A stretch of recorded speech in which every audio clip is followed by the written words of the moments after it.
tous. Bonsoir. Je suis ravie d'être ici à l'invitation de Ludivine Joanneau. Je vais parler quelques minutes. Elle est peut-être 4 à 5 minutes, donc je m'excuse d'avance. Mais avant de rentrer dans le vif du sujet, qui est la conversation qu'on aura autour de Sans lassitude des paysages, je vais faire une présentation de notre poétesse Ludivine Joanneau. Vous vivez à Charleroi, la ville dans laquelle vous avez vu le jour à l'aube des années 80. Depuis une vingtaine d'années, vous êtes bibliothécaire, vous animez des ateliers, des rencontres, aussi bien pour les enfants que pour les adultes. De 2020 à 2022, vous êtes bibliothécaire associé pour les midis de la poésie. Parallèlement, vous développez des projets autour de la littérature et principalement de la poésie. Vous animez une page poésie sur le site web de la commune de Braine-l'Alleud et co-animez la page Instant Poétique sur Facebook avec la poétesse Catherine Parzix. Alors, si vous avez toujours écrit de la poésie, pour vous, vous avez mis du temps à proposer vos textes à un éditeur. Vous franchissez le cap en 2022 et vous publiez votre premier recueil de poésie, Nous vivons encore, aux éditions L'Arbre à Parole dans la collection IF. Depuis 2023, vos poésies ont été publiées dans plusieurs anthologies, notamment aux éditions Bruno Doucet et aux éditions Malmström. En mai 2004 paraît votre second recueil de poèmes, Sans lassitude des paysages, toujours à l'Arbre à Parole, mais dans la collection, je ne sais pas si on dit POM ou POM. En septembre 2024, vous publiez aussi votre premier livre pour enfants, Des fourmis qui gigotent, aux éditions L'Ail des Sources, dans la collection Graines d'ours. Vous avez été en 2023 finaliste du prix du Parlement de la Fédération Wallonie-Bruxelles, ainsi que du prix de l'Association des écrivains belges pour votre recueil Nous vivons encore. Alors aujourd'hui, c'est Sans lassitude des paysages qui nous réunit. Donc je l'ai dit, c'est votre second recueil de poésie. Je trouve que c'est toujours intéressant d'avoir une vue d'ensemble sur les œuvres des auteurs et des autrices en général, et je ne peux pas commencer à parler directement du recueil, de ce second recueil. Il faut quand même avoir en tête le premier. Alors, pour rappel, pour ceux qui n'ont pas eu, ceux et celles qui n'ont pas eu encore le plaisir de lire Nous vivons encore, c'est un recueil en vers libre, très épuré, une écriture à l'os, divisée en 3 parties aux intitulés très clairs. Faire le deuil, rompre, continuer. C'est un recueil très intimiste, une exploration du sensible qui, sans aucune emphase, et avec énormément de pudeur, exprime de façon ô combien universelle la douleur et le manque que l'on ressent face au deuil, aux absents, au manque des gens qui ne sont plus là, ou aux vivants, ou ceux des vivants avec qui on a peut-être rompu, les ruptures amoureuses, amicales, familiales. Et ce qui m'a touchée dans ce recueil, c'est cette envie de vivre à tout prix, ce refus de périr, même si parfois la fragilité est à 2 doigts de vous faire vaciller, et pourtant vous ressurgissez à chaque fois. Vous êtes le roseau de la fable de La Fontaine, qui plie mais ne rompt pas. Et cette question que vous semblez poser, comment continuer à vivre malgré tout, et la réponse que j'avais déjà eu l'impression d'avoir dans le premier recueil était finalement l'acceptation. Et j'ai l'impression que la 3e partie, qui s'appelle Continuer, de votre premier recueil, introduit le second. Je vais d'abord... En fait, je m'exprime pas bien. En fait, j'ai l'impression que le second suit naturellement le premier. Un petit peu sans le faire exprès d'ailleurs, je crois. J'imagine. Je voulais pas que ce soit la suite du premier. Mais il se fait que par la vie aussi, les choses se mettant en place, le livre est venu un petit peu naturellement comme une suite, si on peut dire, de l'autre, ou en tout cas une continuité. Une continuité, oui. Et tout à fait par hasard aussi, je me rends compte que le livre jeunesse est aussi dans une même mouvance que le second recueil. On parle beaucoup des paysages et c'est quelque chose, le territoire aussi, c'est quelque chose qui m'habite énormément, le territoire, les êtres humains. Donc les paysages autant que les visages, c'est quelque chose qui me suit finalement dans mon parcours. Et je me suis rendu compte récemment qu'il y avait aussi cette question de la trace, qui pour moi est vraiment très importante. Et non seulement c'est de pouvoir faire trace à travers le poème, mais c'est aussi comment on fait trace dans la vie des êtres que l'on rencontre, tout simplement. Alors oui, c'est pas une suite, mais j'avais l'impression que dans le premier recueil, dans Nous vivons encore, qui était un recueil où le chagrin et la douleur étaient très présents, qu'à la fin, d'en continuer, vous arrivez à vous dire que non, je dois accepter. Il y a une résilience qui est là. Et donc, j'ai l'impression qu'il y a un basculement. On peut regarder, on le voit dès l'épigraphe du premier recueil. Vous avez emprunté une citation de Sylvia Plath, la poétesse américaine. Je me sentais très calme, très vite, comme doit se sentir l'œil d'une tornade qui se déplace tristement au milieu du chaos généralisé. Donc là, il y a un indice déjà aux lecteurs et aux lectrices de quelle atmosphère dans quelle atmosphère on va se trouver. Et dans le second recueil, les épigraphes sont toujours très, très, très importants. Mais là, vous empruntez une citation de Alejandra Pizarnik, la poétesse argentine. Mais je veux me savoir vivante, mais je ne veux pas parler de la mort ni de ses étranges mains. Et dans le premier recueil, la mort est là, les absents sont là, le manque est là. Et là, j'ai l'impression que vous partez à la conquête de la joie ou de la vie et de vivre l'instant présent. Alors tout d'abord, vous avez utilisé un terme qui est absolument juste, c'est la question de l'acceptation. Pour ne pas se le cacher, mon premier recueil parle beaucoup aussi de ma mère qui est décédée donc, au moment de la période Covid. Et j'étais au téléphone avec une amie à laquelle j'expliquais un petit peu ce que j'étais en train de vivre. Et elle a utilisé ce mot, acceptation. Elle m'a dit, je pense qu'il n'y a rien d'autre à faire que d'accepter la situation. Et ce mot acceptation m'a vraiment, je pense, suivi aussi dans l'élaboration non seulement du premier recueil, mais effectivement la dernière partie s'est continuée et dans quelque chose de plus lumineux peut-être. Une fois qu'on a accepté les choses dans la vie, je pense qu'on continue en fait à les vivre. Une fois qu'on les a digérées, on peut s'ouvrir alors vers quelque chose de plus lumineux, à mon sens. Et c'est ce que j'ai essayé de faire sans lassitude des paysages, c'était d'être un petit peu plus lumineuse, en tout cas dans les propos qu'on allait retrouver dans le recueil. Et ça a été d'ailleurs très très difficile pour moi, aussi bien dans le premier que dans le deuxième. Dans le premier, de ne pas tomber dans le pathos, dans quelque chose de trop dramatique, de trop lourd, que finalement tout le monde vit. Donc, qui j'étais moi pour redire encore ce que beaucoup de gens avaient déjà dit à propos de tout ça. Et dans le deuxième recueil, c'était comment ne pas tomber dans l'autre travers, qui est d'être dans une joie excessive, dans quelque chose de très mièvre, de très guimauve. Et donc ça, c'est vraiment tout le travail de la justesse, comment trouver les mots pour dire les choses, sans entrer dans des sentiments trop...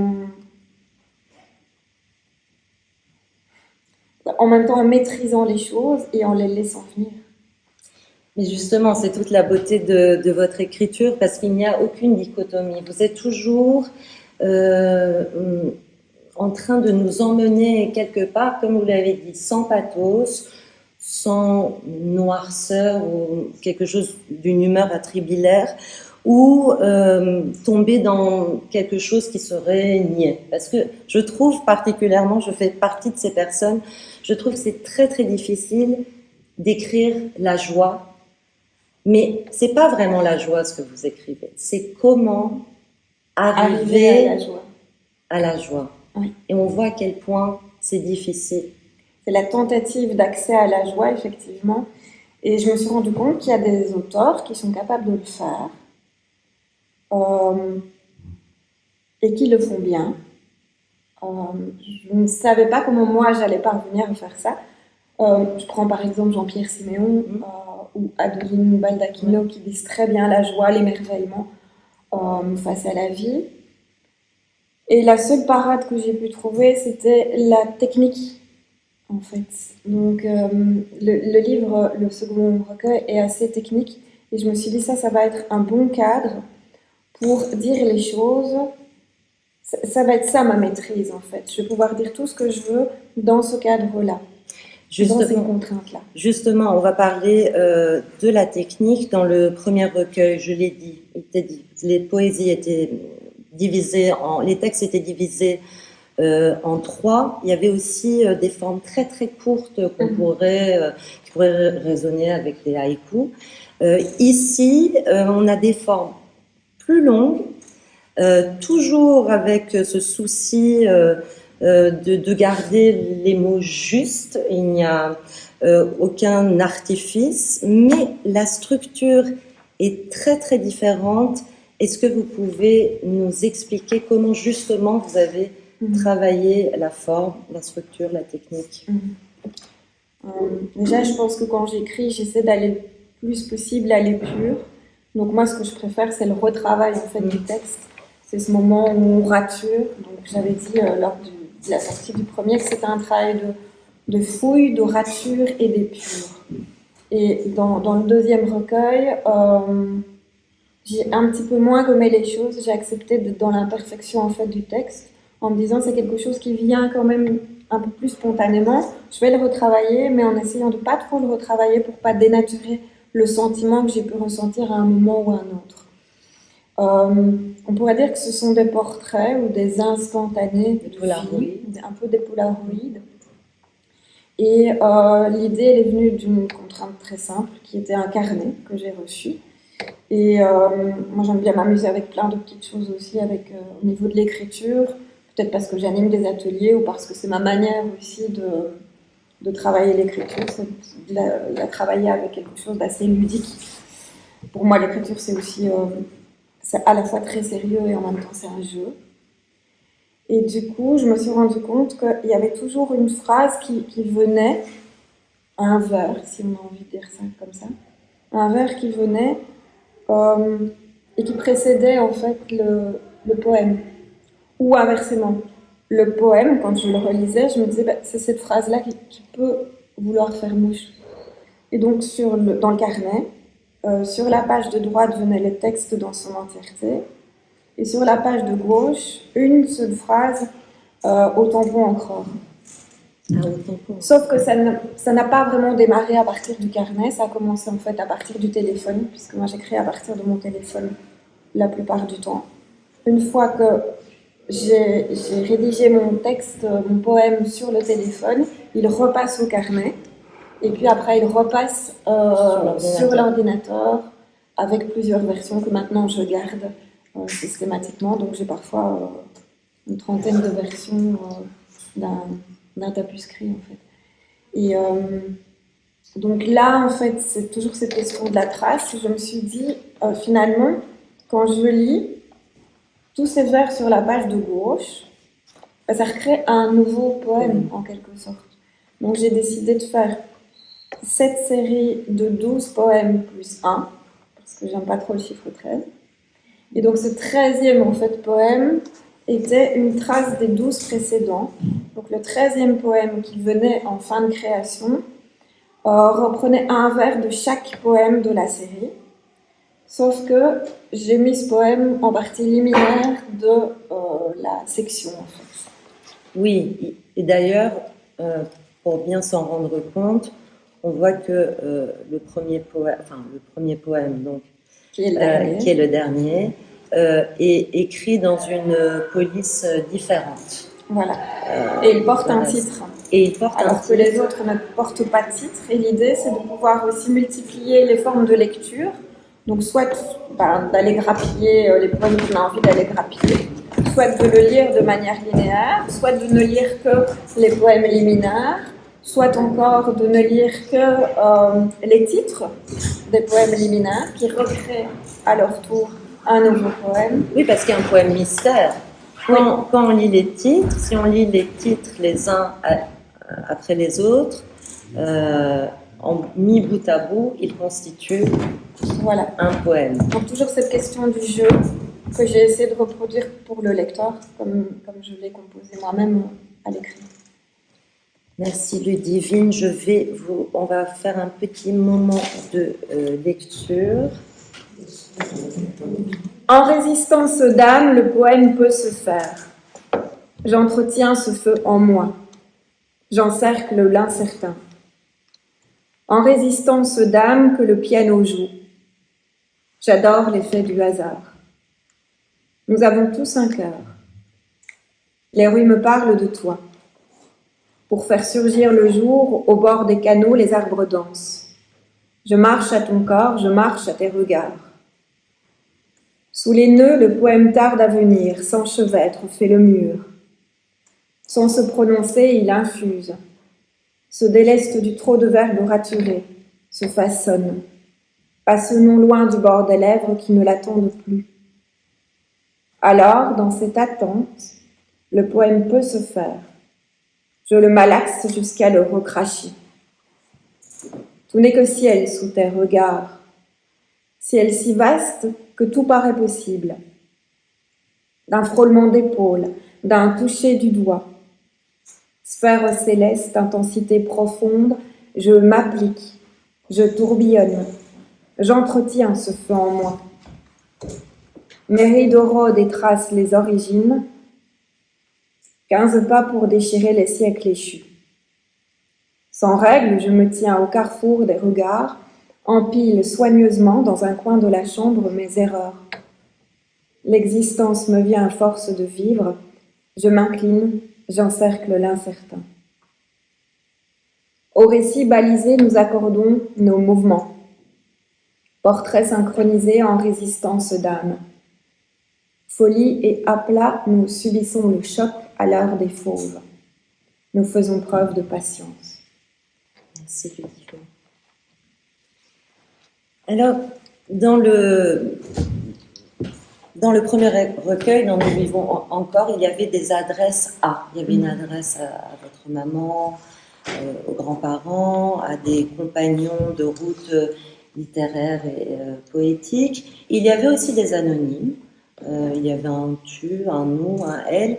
Ici, on ne sait pas.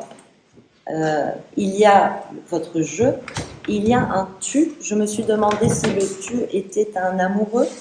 Et finalement, je me suis dit que ce n'était pas un amoureux, mais que vous parliez du poème. Alors, je peux être complètement à l'ouest et imaginer des choses, mais la deuxième fois que je l'ai lu, j'ai pensé au poème qui, pour moi, est vraiment un personnage, à la fabrication du poème, à la difficulté ou au côté savoureux, à l'attente que vous entretenez comme un feu. Il y a ici particulièrement cette fabrication du poème où vous dites se délester du trop de verbes saturés. Je voulais savoir si ce tu était le poème ou pas du tout. Peut-être je vais le relire. Oui. À la base, pas vraiment. En fait, l'intégralité du recueil a été écrite dans des cafés. Au départ, j'avais noté les lieux des différents cafés et puis j'ai décidé de supprimer ça parce que je trouvais que ça n'avait pas tellement d'intérêt. Mais donc, ça veut dire que c'est tous les visages que j'ai pu rencontrer ou tous les paysages que j'ai pu rencontrer lors de l'écriture de ce livre, y compris des gens que je ne connaissais pas du tout. Donc, il y a même une des 7 parties, en fait, qui fait référence à des femmes qui sont les « elles » au pluriel, qui étaient les femmes que je rencontrais, qui faisaient écho de par les multiples générations. Oui, parce qu'il y avait des aïeuls. Voilà, qui faisaient aussi écho à mes aïeuls. Et parce que j'y reviens de toute manière toujours Bien sûr. systématiquement, quoi qu'il arrive. On m'a dit récemment que le recueil n'était pas que joyeux, et effectivement, il n'est pas que joyeux. Mais donc voilà, il y a une adresse, mais qui est vraiment très floue, et que j'ai voulu floue. Mais je me souviens exactement des endroits où les textes ont été écrits, des personnes pour lesquelles ce texte a été écrit. Il y a notamment un texte qui parle d'amitié, qui parle de gens qui se tiennent. Ça sent bon l'amitié, le pain blanc. Et ça, c'est typiquement quelque chose que j'ai vu dans un café, des gens qui faisaient un selfie et qui se tenaient par le bras, quoi. Mais du coup, vous avez dû écrire. Alors, juste, je vous imagine, vous êtes assise dans un café, des scènes, des espèces d'instantanés, de Polaroid.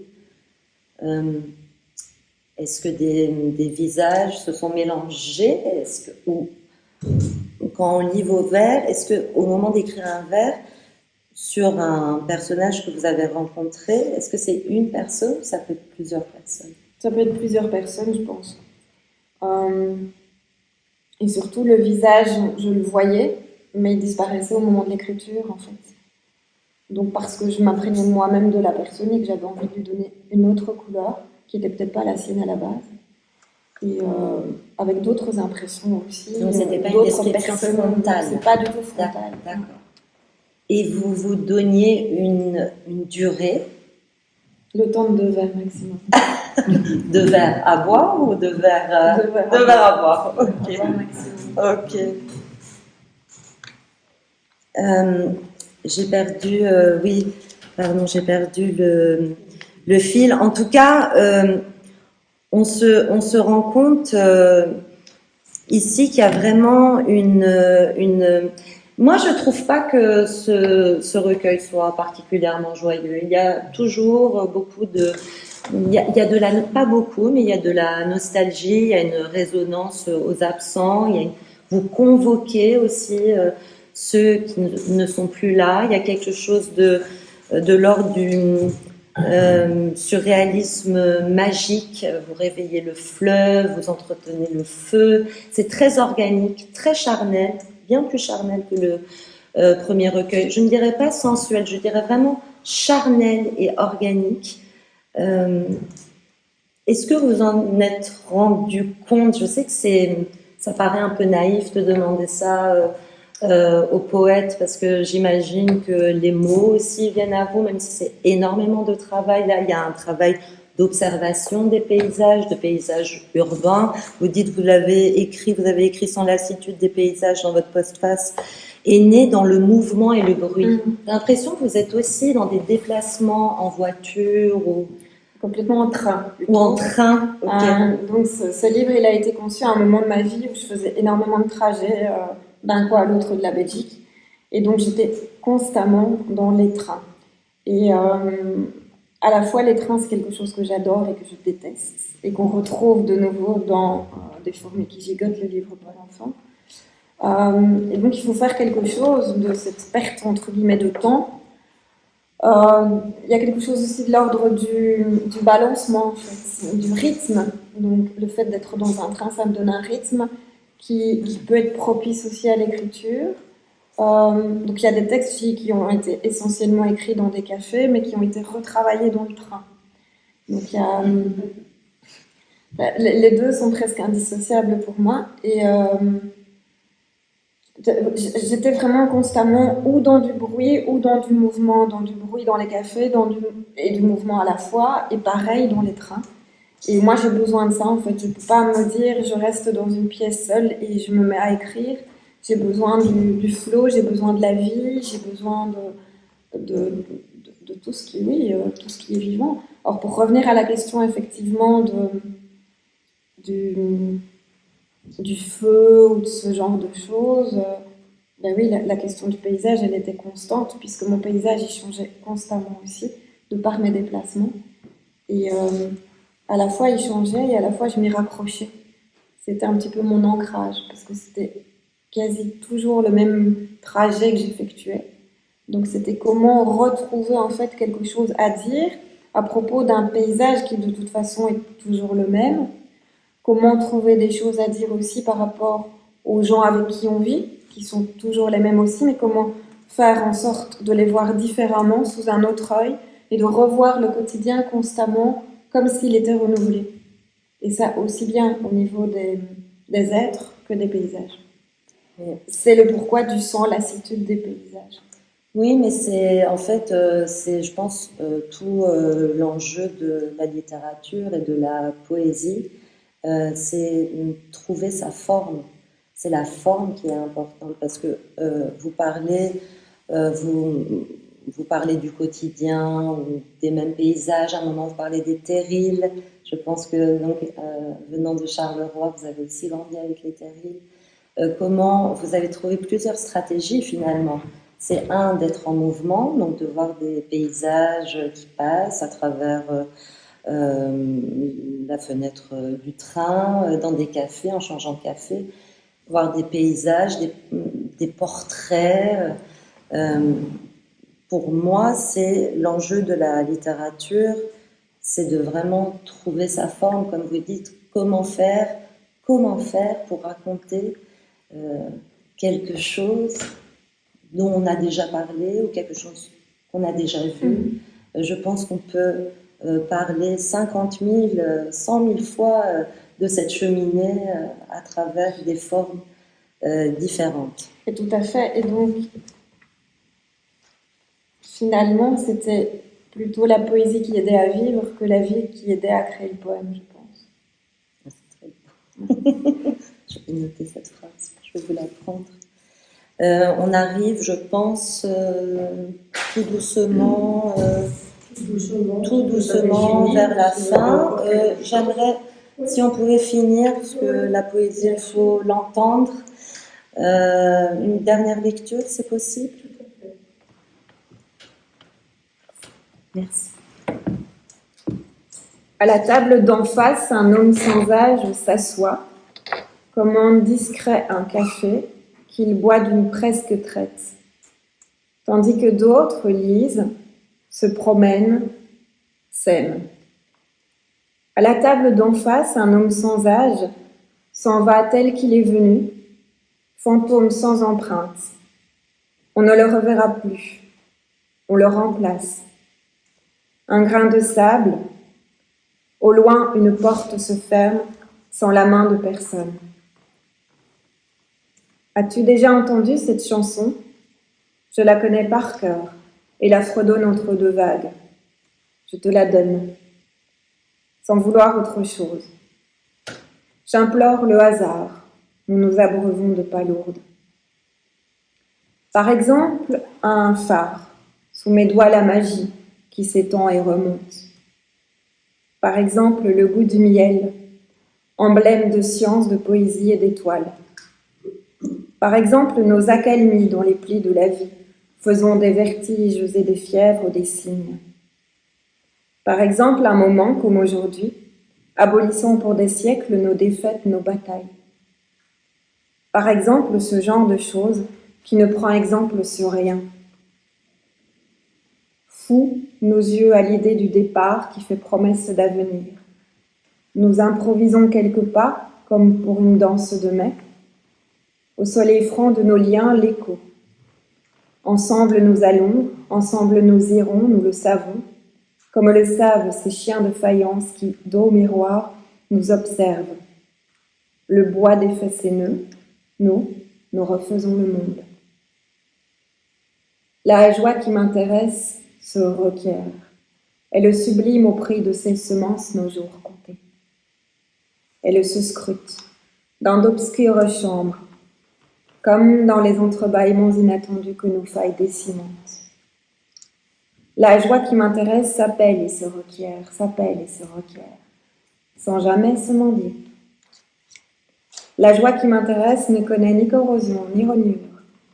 Elle nous vient des veines, et sans rien prétendre se répand entre nos cils. La joie qui m'intéresse se forme dans le drapé gracieux de ce qui fait le silence.